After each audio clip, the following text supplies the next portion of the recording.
right, so we got some clarification. What is it? Yeah, Brady has not broadcast a game yet. He's done a bunch of practice games. According to this story, 17 full games of practice with Kevin Burkhardt. Wow. That's a lot. Think about that. And Burkhardt knows what he's doing. He's a pro. Right? To be so committed to making sure Tom Brady is worth this 10-year, $375? Yeah.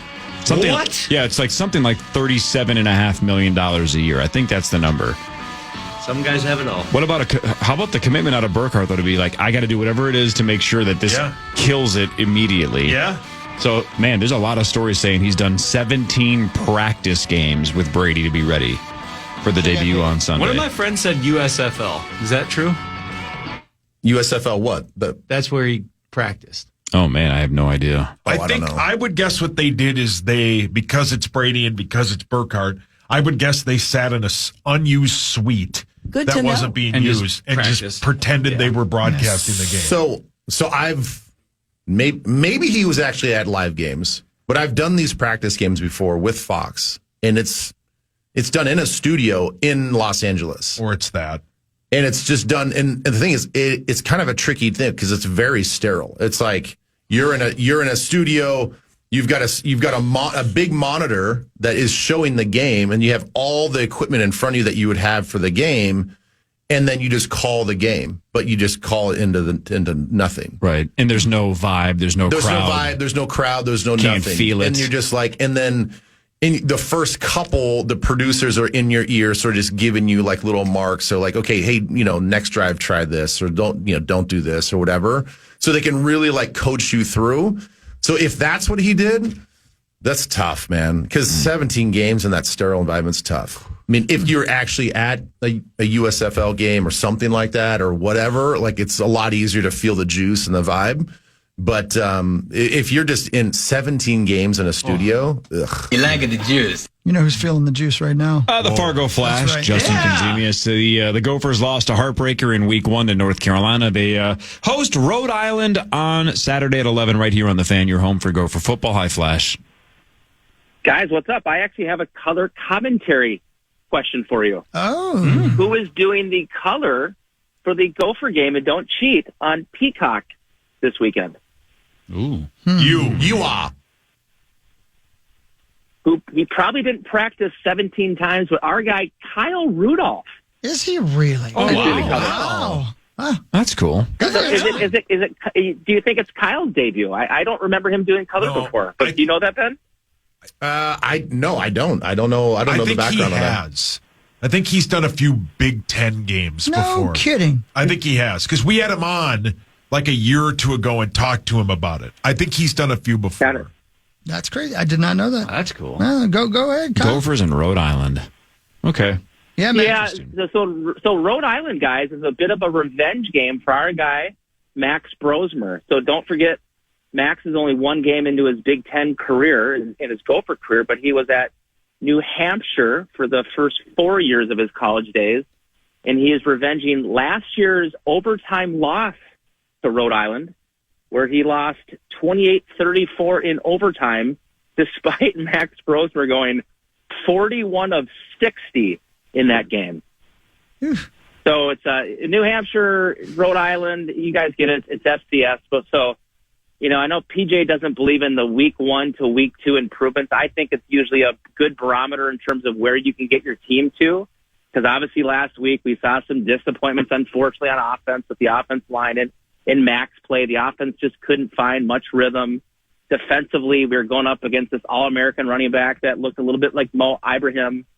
And obviously our guy Dragon Kesich had a tough night. So there's lots of areas for growth. But the season isn't defined, as Tommy and I know, in one game. Mm-hmm. And so it's nice to see an opponent come in at TCF or Huntington Bank Stadium like a Rhode Island. It's time to get this thing back on track. And I guess the only thing I can think of is it's good to get that one loss kind of behind us early in the season. So you think yesterday was so last week was a good thing? Like there's a silver lining to losing to North Carolina? What did you? Is that what you're trying to say?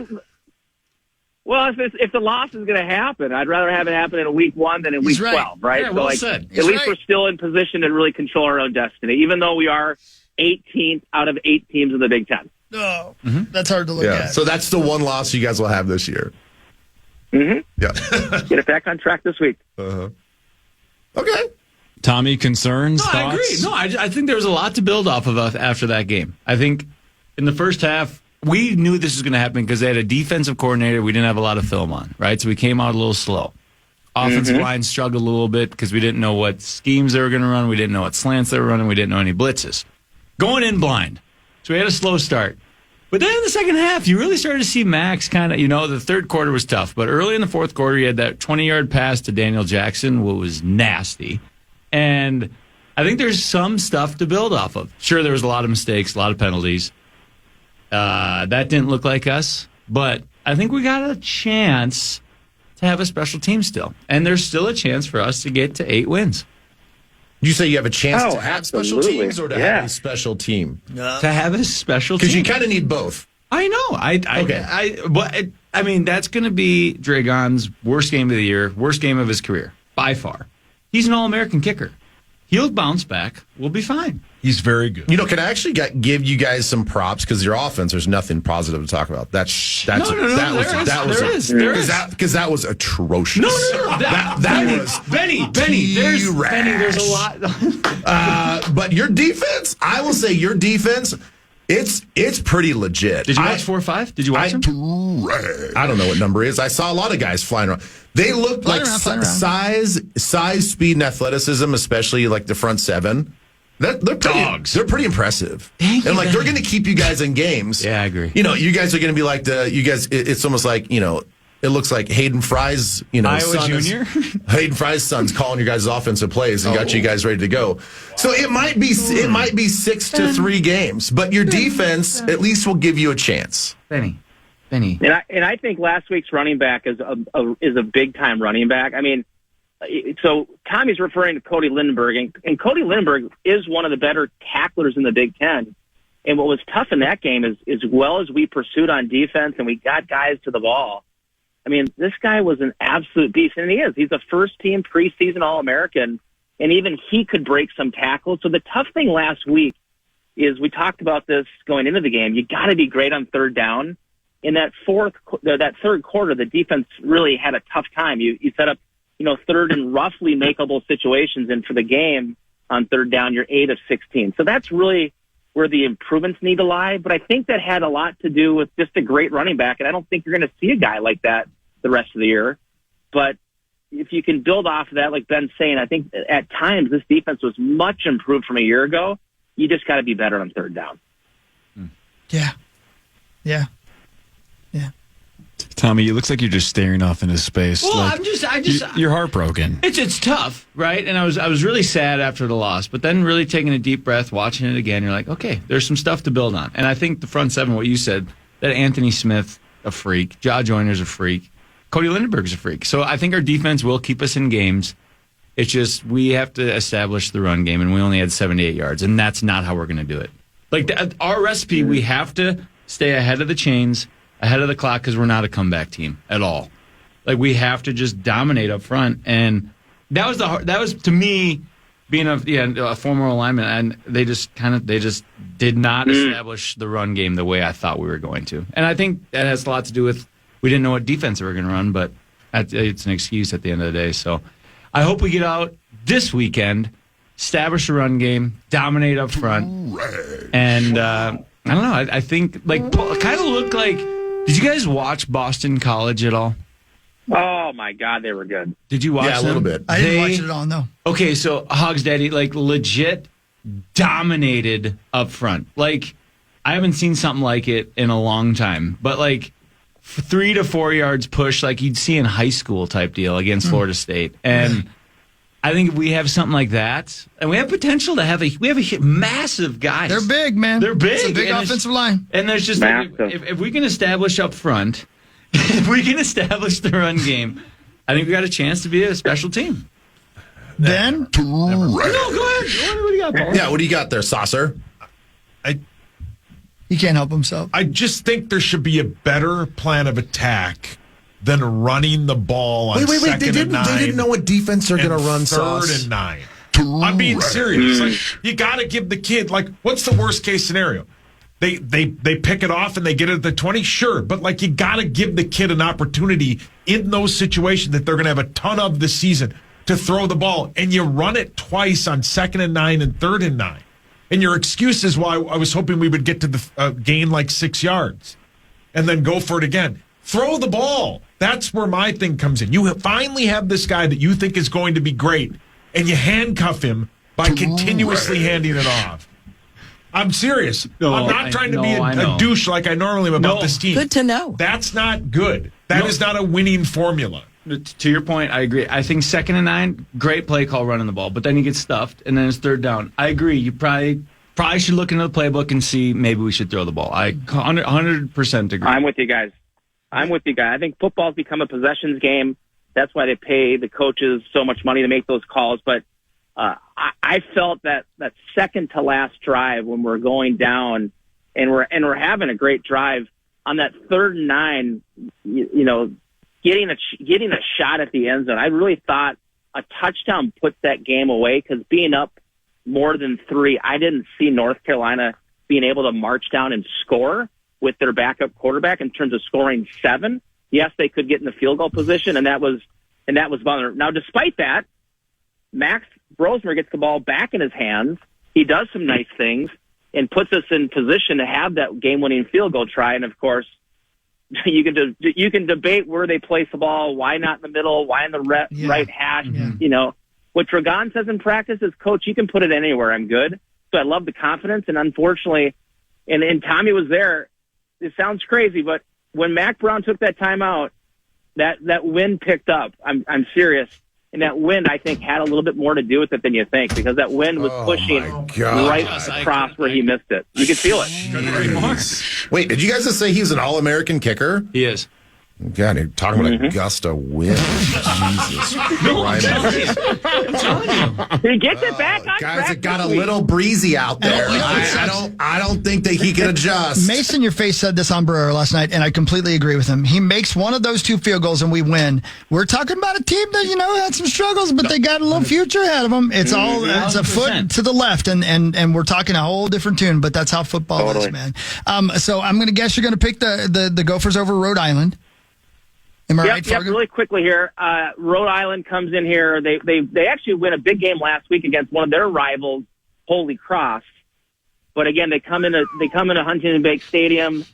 You got to remember, when this team lost that game last week, the Gophers, the one thing you want to do is get back on that field as fast as you can. So you're going to see a balance attack through the air, on the ground.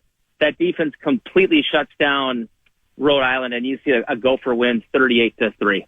38-3. So it's disappointing we don't get the shutout, but this is a big game, and hopefully we'll see a little cater tot get in the game late. So quickly, I'm sorry. By the way, Flash, did you already say this? What's the Darius Taylor update? Is he close? What's the deal with Darius? I think he's close. I think the question really is, and I know PJ has said all week with the media, when he is given clearance, they'll go ahead and let him play, but. If I'm looking at the next 2 weeks and I got my big-time running back who's getting healthy, and I'm looking at Rhode Island and I'm looking at Nevada, and after that, guys, it's Murderer's Row, right? We got Iowa, which looked, I thought, really strong last week. Michigan, TBD and how they'll be, but you got some big games. You got USC after that. So if I'm in charge of Darius Taylor and his future health of this season, I'm probably sitting him down for the most part the next 2 weeks and getting him ready for Big Ten play. Real quick. What if it's windy? Oh, would you leave him alone? I want to know what your bet is this week, because I'm going to guess it's Iowa State and Iowa. Yeah, it is. Yeah, it is. I knew it. So who's got who? Yep. Well, Ben and I went back and forth. I was trying to get him to take the bait on Tennessee at NC State. He was bored with that. I also thought Texas is going into Michigan. How about that? So Michigan is a home underdog, which it hasn't happened for years. But we ended up, you love the game down in Iowa. Iowa State travels to Iowa. Iowa's -3. And, of course, Ben takes the easy route. He takes the home favorite. So go Cyclones +3 for me going to Iowa. And then I got one more action that I would like to get placed. It's our first potential high school bet of the year. Minnetonka -4 hosting Wayzata, which is served up for our guy Corey Cove to take the juice on. Oh, take it. You gonna take it? I still don't know why I'm Wayzata. I went to Chisago. I have zero connection to the city of Wayzata outside of the fact that my girls go to that that's a school. connection. Exactly. That's the connection. Oh, You're God. You connected said now. Edina, that's my school. I would have taken Edina. Well, any school that wins, you're going to jump on the bandwagon. What magical made-up line did you just say? Minus what? Wayzata's +4 traveling to Minnetonka for the Bay Bell Trophy. This is such a sucker. Give bet. it to him, Gary. Come on. Take it, Throw Gordon. some hair on your nuts. Yeah, do that. Kiss him. I'll bet you $20. 20's fine. Let's do You don't something. have to But kiss him. Feel it. all right, 20. Okay. I got to run, guys. I love you. I'll see you in studio next week. Bye, Fargo. See There he ya. goes. Hey, Bye. Sorry. let me add real something. Then Tom, you can have it. Yeah. I'm just gonna press. He's saying that I took the easy way out, taking Iowa -3 at home. Yeah. Here's the deal. I sent him a text back and saying I would take Texas -7.5 going to Would you Michigan. really? And I said, I will would give too. you the choice. I would I too. like Texas 7.5 going to Michigan, or Iowa, and then here's the funny part, or Iowa at home, which he sent a previous text saying Iowa was a 2.5 point favorite at home. And I was like, I'll take the 2.5 points with Iowa, or the 7.5 that Michigan has to have at home against Texas. He's the one that decided that he was going to take Iowa State, Iowa. I'm like, man, this is really ballsy for me to take Texas in this situation. But I like Texas at 7.5. I'll take Texas at I'm 7.5, Hawk. They look so good They did, offensively. and yours is great, man. But man, going into Michigan and giving National up that many champs. points. Yeah, I know, but different coach, different everything. I know. Still talent-wise. Yeah, though. still You got- Mullings is great. Come on, you love gambling. I do, and I love college football. Yeah. Sauce is gonna $100. I got it. Yeah, I'll sweet. take the home team. Yeah, I'll take I'll Texas. do it. All right.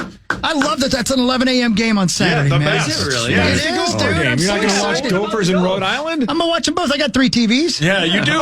Oh, must be There you go. nice. Do we have a line yet on the Gopher game? I just looked on DraftKings. Nope, They don't have it's it not posted there. yet. I'm looking right now. Nice and power trip bets to care. He's gonna have to make it up, I guess. One He little passed. nugget Go ahead there, Nugget. from the Gopher game. How we should have won again.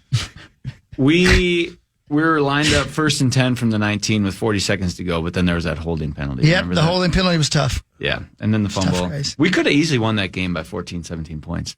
Easily. You two are going to make Sauce jump off a bridge. It's the truth, though. Like, you go back, watch the I game, know, in the couple, edge. 2-3 plays, change the game. Just like every other game. But, 14 points right there. Hey, Ben, Yeah. 10 o'clock on Saturday night, USC, I believe they host Utah State. Utah State or Utah State? Utah State. Okay. The spread is minus 28.5 USC. Did you watch that USC game? I did not. My God, was that fun. That's college football at its best. All I read was that Lincoln finally has the team that he wants. Yeah. Yeah. Yeah. And he has some dudes. Everything I love about Quarterback college football. Dime. And Everything. watching Brian Kelly melt down after the game. Oh, he's the best. With his That fake was accent. legendary. Oh, yeah, man. in his fist slam, and everybody Yeah. talked about it all Monday morning.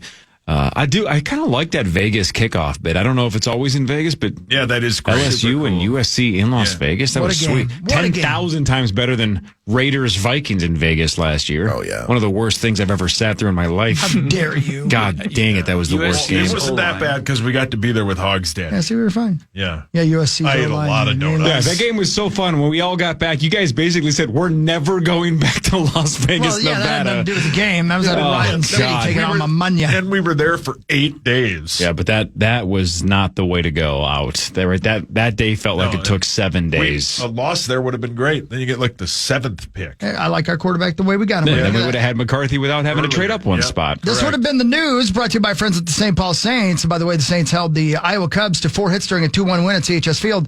Randy Dobnak earned his 11th win in relief. The 64-69 Saints send Caleb Bashley to the mound against Iowa again tonight. SaintsBaseball.com for your tickets. Get on down to CHS Field. Tio, you got to go? I can do one more. Yes, let's do it. Let's talk Gophers offense. All right, bonus Tio after this. Sauce will run through sports is the Power Trip Morning.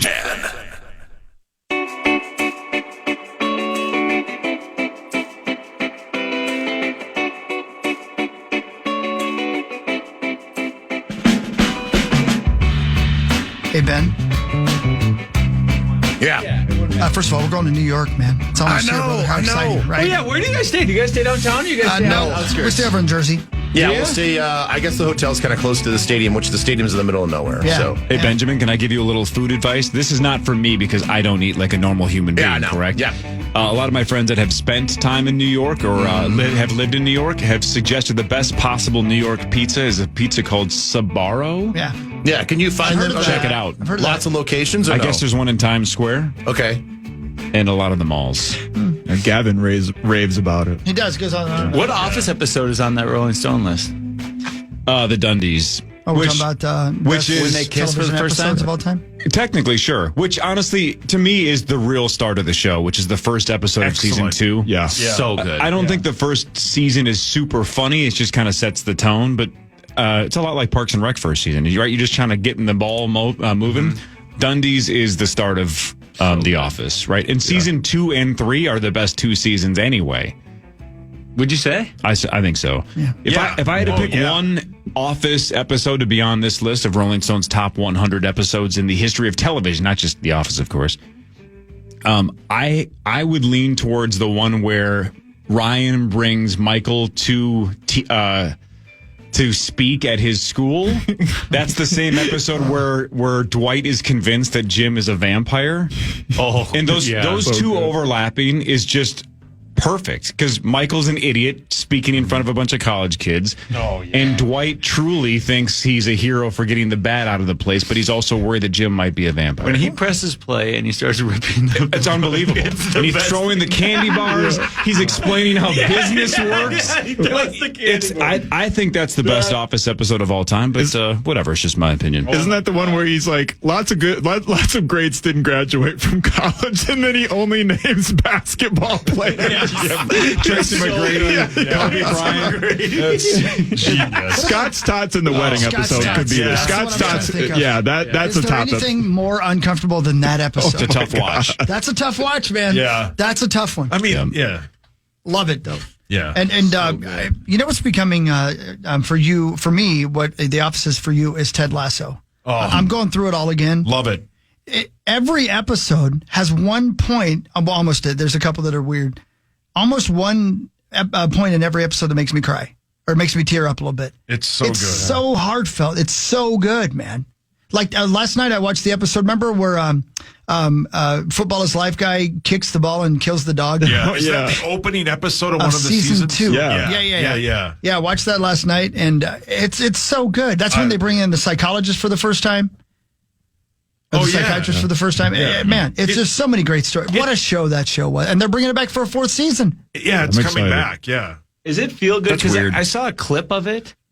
You've and- never seen You've Ted never seen Lasso? Ted- No. Oh, dude, Tom you Thomas. Oh, yeah, you'd love it. You would love it. Tom. Yeah, you got to watch it, brother. Oh, when he's playing darts and he like what? Yeah. what- Yeah, A+. that's Oh. awesome. Is Yeah. he deep like does it Yeah. feel good like Every that? a lot? episode. He's a coach. I mean, every episode is coach speak. Yeah, this is in your excellent. wheelhouse. Yes. You would love it. It makes me want to be a coach. Is it better or worse than How I Met Your Mother?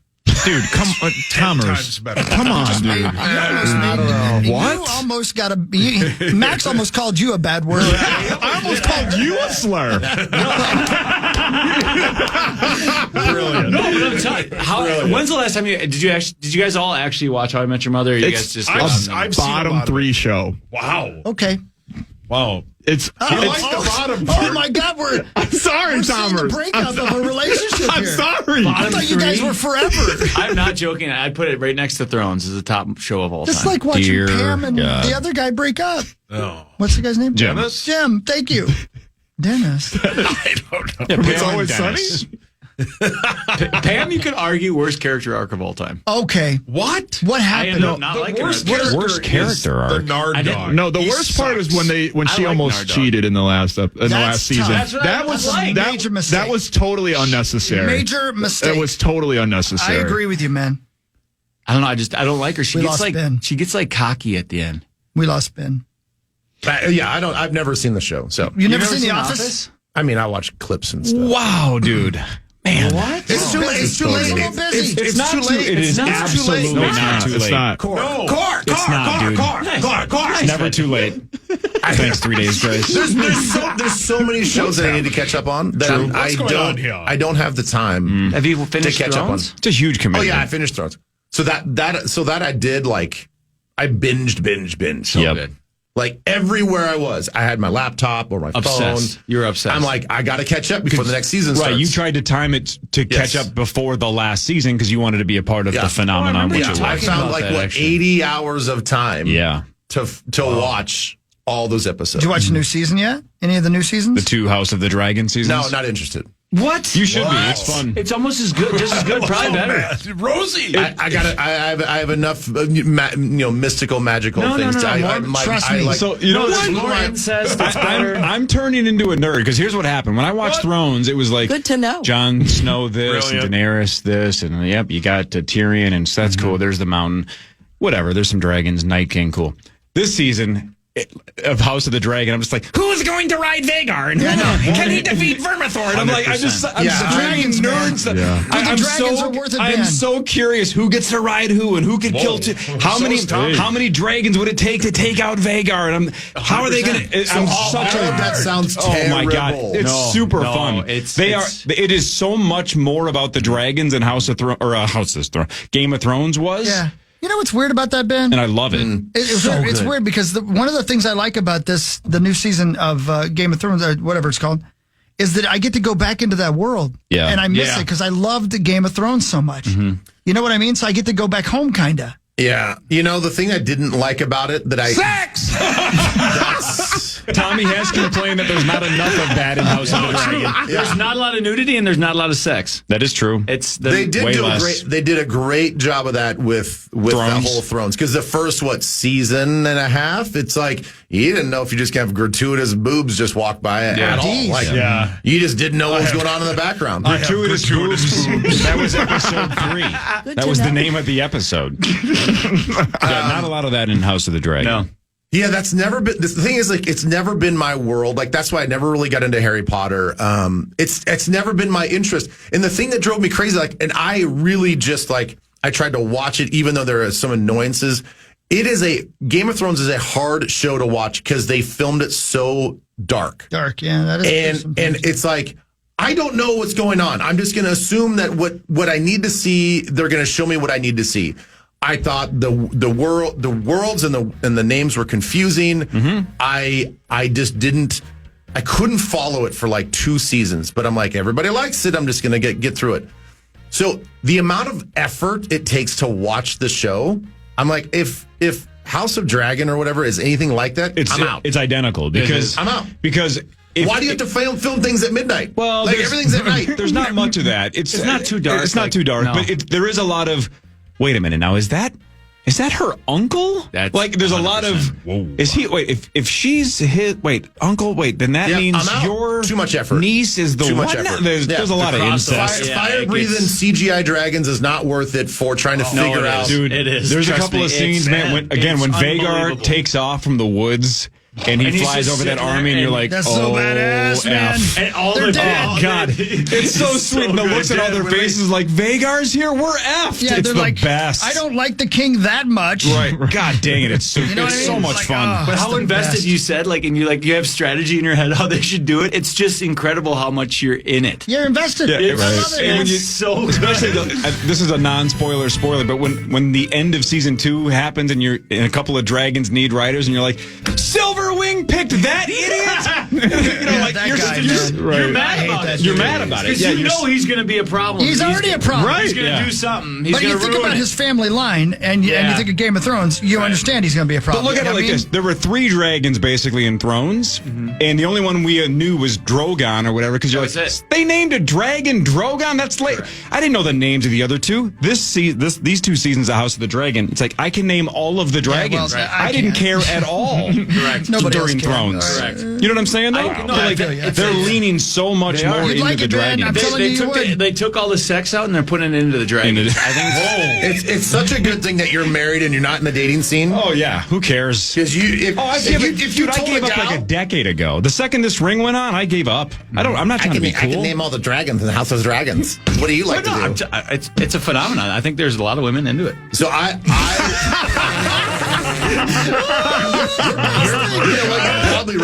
You're probably right. How many of the dragons in House of the Dragon can Sess name? All of them. She's the one that keeps me on track. You married a right. She's an angel. Yep. I'm like a dog, or like a squirrel, like looking outside, whatever. Like I can't pay attention to stuff. Yeah. Meat sauce. So she'll just tell me. You married an angel. Yeah, you did. We got to go to break. We got the .com Tom coming up. Tom man. Pelissero in a second. T.O., good luck tomorrow. We'll see you tomorrow, man. I can't wait. See ya. All right.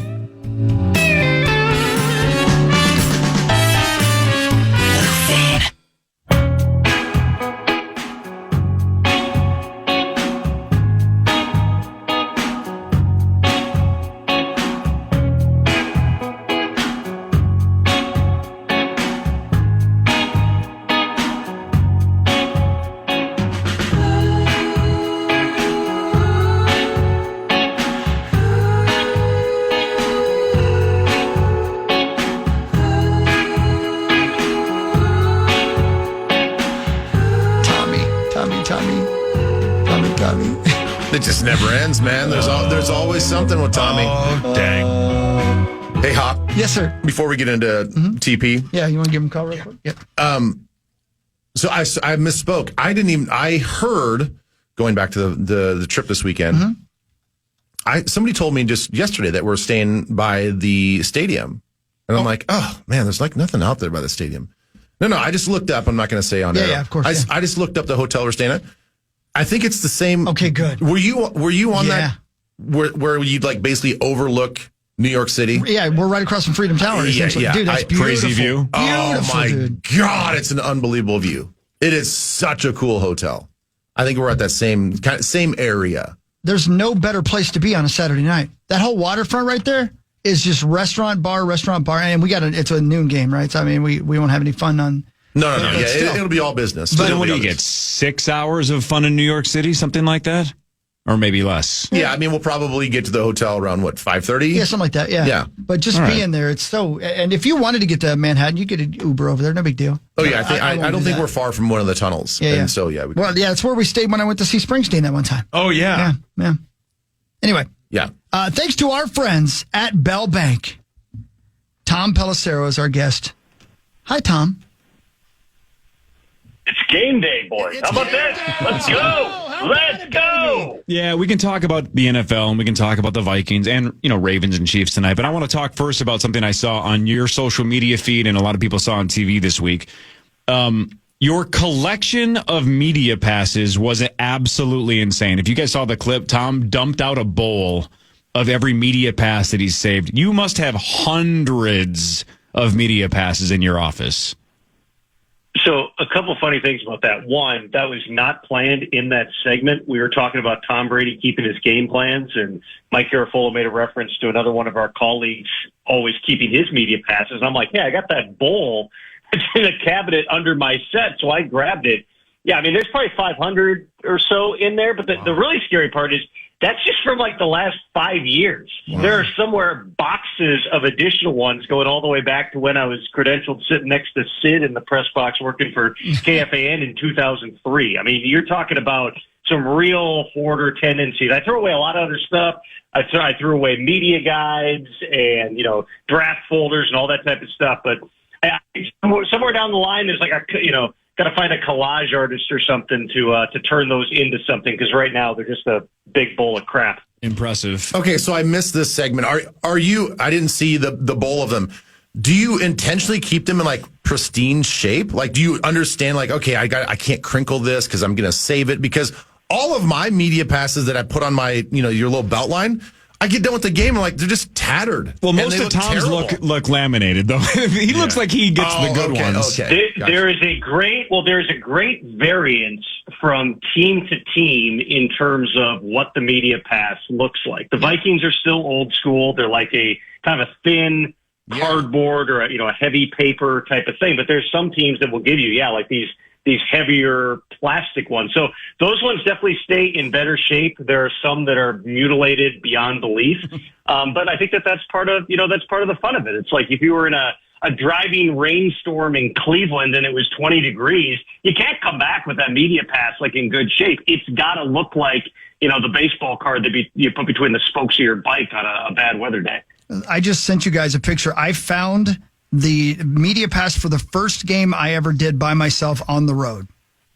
2009, October 11th, Rams versus Vikings in St. Louis. Oh, wow. And I just happened to find it when I was putting some stuff together the other day. So That's in really good shape. You could tell this was an indoor stadium at the time, Hawk. Exactly right. Yeah, right. Yeah. St. Louis Rams, man. I remember that very, very well. Wow. So, yeah, I keep that stuff too. That's pretty cool, man. Pretty cool. So, yeah, you said maybe at some point you have some kind of artist put something together, but otherwise, is this like a pass down to your girls situation, or what's the long-term plan? What are you going to do with all these things? Do I look like a guy with a plan? No, I have no real intentions with it. It's more so like I have in the back of my mind, like someday I probably going to want to do something with these.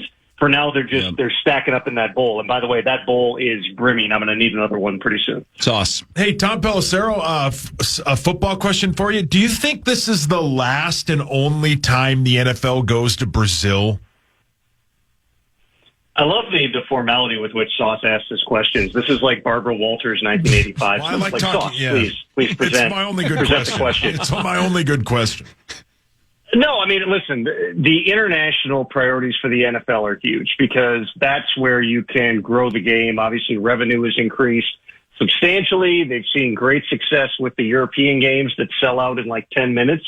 Brazil was one of those next frontier places. The teams just got there yesterday. We'll see if anything is raised, whether it's air quality or field services or whatever. That's always a question mark anytime that you're going, to any unusual field. You remember there was a preseason game, and I want to say it was in Winnipeg a few years ago that didn't end up happening because of the field surface. There was the infamous Hall of Fame game where they painted the field and the paint didn't dry in time, and so they couldn't play that game. Like those things pop up every now and then, but I have not heard any of those. I know some players have voiced they don't want to go because they don't feel like they can leave the hotel and all this stuff. But in terms of the game, if there were a big concern, the players union would have voiced it by now. I know Lloyd Howell, the executive director, is headed down there for the game. If we're going to hear something, it'd probably be today after teams go through walkthroughs. But no, I mean, so far, other than, it's a really, really long flight.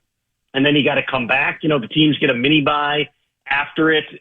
It's not, I don't think that it's nearly as much of a concern internally as some people might be making it out to be externally, but we'll see. It's the first time for everything. But they're also doing a really good job of making almost every game now feel like a spectacle. Yeah. Right? Whether it's the Black Friday games or the Christmas Day games or they just, I think, how about this week? How many times have we mentioned Packers Eagles when it would have been mostly skimmed over?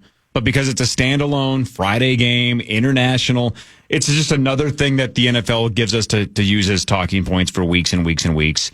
It's a pretty big matchup. Absolutely. It feels like you've got a bunch of Super Bowls kind of sprinkled throughout the season here. Last year I want to say they did 4 games in London and 2 games in Germany. And the Germany games were some of the best ones they've ever had. And, that all goes back to NFL Europe when there were teams in Germany.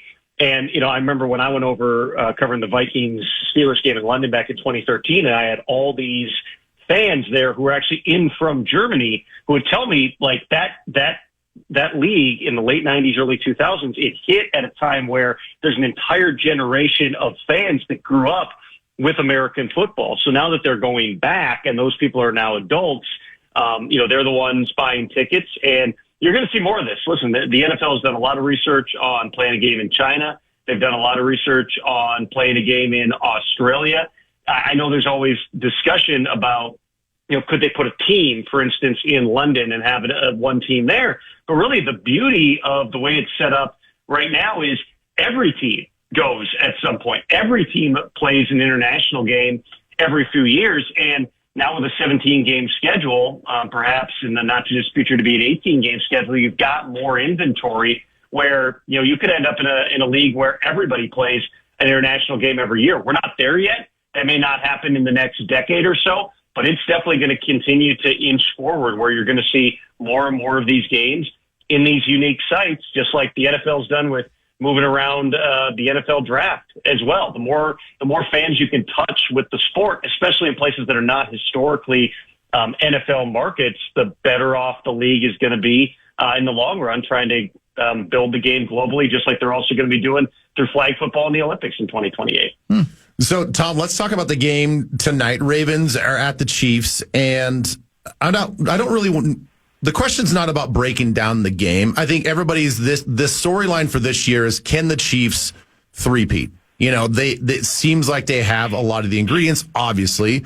But from your perspective, can you give us one reason why they can and one reason why they couldn't three-peat this year? The reason that they can is because they weren't even good on offense last year, and they still won the Super Bowl. You know, they've got the best quarterback in the world in Patrick Mahomes. I fully anticipate they're going to put a show on tonight. And I know that they've started slow, especially last year, but this is a different group. They've got tons of speed. They've got tons of weapons. I think they're going to come on hot. You know, if there's a reason why they cannot, it's probably just that certain players on the team are getting older. You know, Travis Kelce's 35 years old at this point, and he did not look like Travis Kelce for the bulk of last season. Now, he found it in the playoffs, and if you watch the AFC Championship game, you'd say this is still prime Travis Kelce, but for a lot of the year, it looked like he just didn't have his legs underneath him anymore. So, you know, Chris Jones is certainly, he's not an old player, but he's not a really young player either. And the fact that these guys over the last, 6 years have never had a full offseason. I think that's one of like the underrated parts of this, which is in the NFL, based on the cadence of games, if you go to a conference championship game or a Super Bowl every year, you're losing like a month off your off season. And so at some point, does that add up on them? It looked like it was going to last year for the first 3-4 months of the season. And then, perhaps inevitably they put it together down the stretch. But that's really it. Just some of their key players getting a little bit older. Obviously, injuries are always a major factor here. But I think that, just going into this game, and I'm not in the game prediction business, but I wouldn't be surprised if this is a Star Wars type effort from the Chiefs tonight.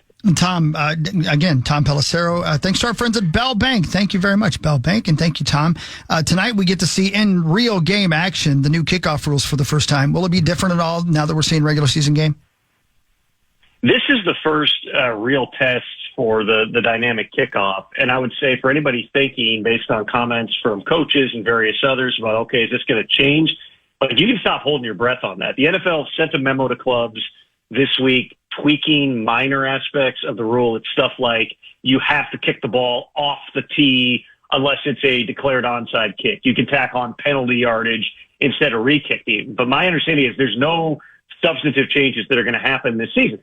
So the question is, are you going to see some cool scheme stuff, which you may well, and I'm sure, Dave Tobe and Chris Horton, who are the two special teams coordinators tonight, I guarantee they've been cooking stuff up. But you can also see a rash of touchbacks early on in the season as everybody's trying to feel out the rule. Down the line, when they go back and examine it, there's a couple things they could do. They could either move the kickoff line back 5 yards, or they could move the touchback line up 5 yards, which one would just lead to more balls landing in the field of play, and the other would incentivize teams perhaps to keep the ball in play rather than just kicking it through the end zone and biting the bullet and, having the ball come out to the new touchback line. But the NFL, remember, there were two parts to this. It was encouraging more returns, but it was also creating a safer play. And until the NFL gets the data on the speed of the collisions, the frequency of collisions, all those types of things that they have now, technology to help them measure, there's really no reason to try to jump out in front of it here. So that's definitely one of the unknowns going into this season. Again, I think that these teams are going to have a plan. They're going to have some cool returns in the game plan. However, if teams just decide, we're not going to risk it and kick it through the end zone, you might not see those until you get later on in the season. The weather gets bad and you can't kick the ball so far. How good of an offense can this be for Derrick Henry with the running attack and the running threat that Lamar Jackson is? That's another great question, Sauce, because Derrick Henry, historically, it's a lot like Adrian Peterson in Minnesota, where Adrian would always say he didn't like to run out of the shotgun because he didn't really have a head of steam. Not to mention the fact that when you're in the shotgun, you're cutting off, as Sean McVay once explained it to me, you basically take away half your running plays. Because if the running back is on the left of the quarterback, anything traditional, tosses and stuff to the right, they're impossible. Whereas when you're under center, the play can go both directions. But for Derrick Henry, he's been predominantly running from a one-back or I formation type of situation with the quarterback under center his whole career.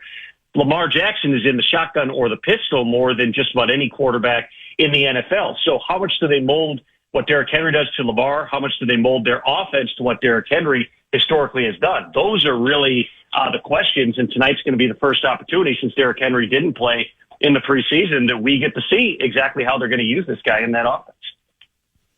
Vikings Giants Sunday noon right here on the Fan, the season opener for the Minnesota Vikings. I think the main storyline for the Vikes is, of course, Sam Darnold and finally getting to see what we have. But what about the other side of the ball with a couple of big changes on offense? What are you looking for in terms of what the Vikings are facing on Sunday? Well, in terms of the Giants, obviously, they've got more speed. They have the chance to create more separation now that they've got Malik Neighbors, and we'll see how that connection comes along with Daniel Jones. You got no more Saquon Barkley in the backfield. It's going to be Devin Singletary. That's going to be a little bit different. That's a guy that Brian Daboll knows well from Buffalo. The Giants defense, they've definitely stacked in terms of the pass rushers going and getting Brian Burns, to go with Kayvon Thibodeau. So this is not an untalented Giants team that the Vikings are going to face. In terms of, what happens for the Vikings, you've got their defense is older. You've seen the age of the roster here. That's driven largely for Harry and Stephon Gilmore. But they should be able to put up points. I think that's the biggest thing. What I'd be keeping an eye on is just, can Sam Darnold avoid those catastrophic mistakes that have defined his career? If they can rein him in, I think he's got the opportunity to play well under Kevin O'Connell. I would also say, and you never want to put too much pressure on week one, but when you look at this Vikings schedule, this is as much of a gotta have it type of game as you're ever going to have in the opener, because if you start 0-1 against the Giants team that I don't think many people are going to predict to go to the playoffs, after that you got the 49ers and the Texans at home, you're at the Packers, you face the Jets in London, you host the Lions, and then you go to the Rams. Every one of those teams made the playoffs last season except the Jets, who only had their starting quarterback for 4 snaps. So that is a murderer's row of opponents right out of the gate here. Obviously, everything can change from year to year. Injuries happen, matchups change. But this is a really important game for the Vikings to kind of be feeling good, go on the road, get a win, rally around Sam Darnold, and then, hey, maybe you can come back, steal one of those next 2 against a couple of division champions in your own building. And then, let's see when you go to Green Bay in week 4. Tom, we will talk to you next Thursday, and then we will see you next Friday because your semifinal of the Initials Invitational is a week from tomorrow. Thank you for the reminder. I had forgotten. I'm going to put it on my calendar right now. Cannot wait. Look, I'll be ready to roll. That's how loose he is. He doesn't even care. No. He's just going to roll in and win and head off to the finals. We'll talk to you next week. Thanks, Tom. Thanks, guys. See you, Thomas. Bell Bank brings you Tom Pelissero every Thursday. Check out Bell Bank, man. Great people. Great people. They got room for more money, even though now Tom puts all his money in there, and they had to make more room. No, he keeps it all in his office in a bowl. Does he really? Yep, not in a bank. That's a weird spot. Yep. Parker Fox is here. Ben Leber is here. More of the Power Trip Morning Show after this on the Fan.